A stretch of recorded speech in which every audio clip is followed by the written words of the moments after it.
சிலருடைய வாழ்க்கையில கொஞ்சம் பணம் வந்த உடனே அல்லது ஆசீர்வாதங்கள் அதிகமாக வந்த உடனே அதோடு கூட பயமும் இணைந்து வருகிறது.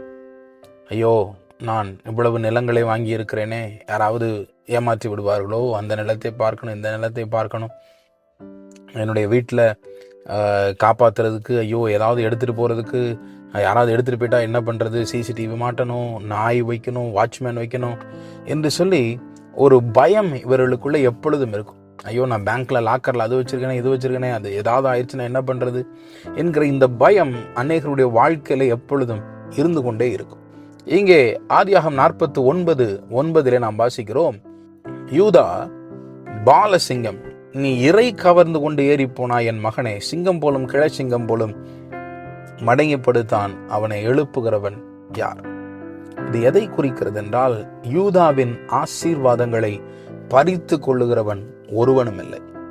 அப்படியானால் கர்த்தரை ஆராதிக்கிற உங்களுக்கு தேவன் கொடுத்திருக்கிற ஆசீர்வாதத்தை உங்களிடத்திலிருந்து பிடுங்கி செல்லுகிறவன் ஒருவனும் இல்லை. உங்களுடைய ஆசீர்வாதத்தை பாதுகாப்பதற்கு தேவன் இருக்கிறார். தேவனே உங்களுடைய ஆசீர்வாதங்களை பாதுகாப்பார். அவருடைய கரம் உங்களோடு கூட இருக்கும். ஆகவே உங்களுடைய ஆசீர்வாதங்களை குறித்து கலங்காதிருங்கள்.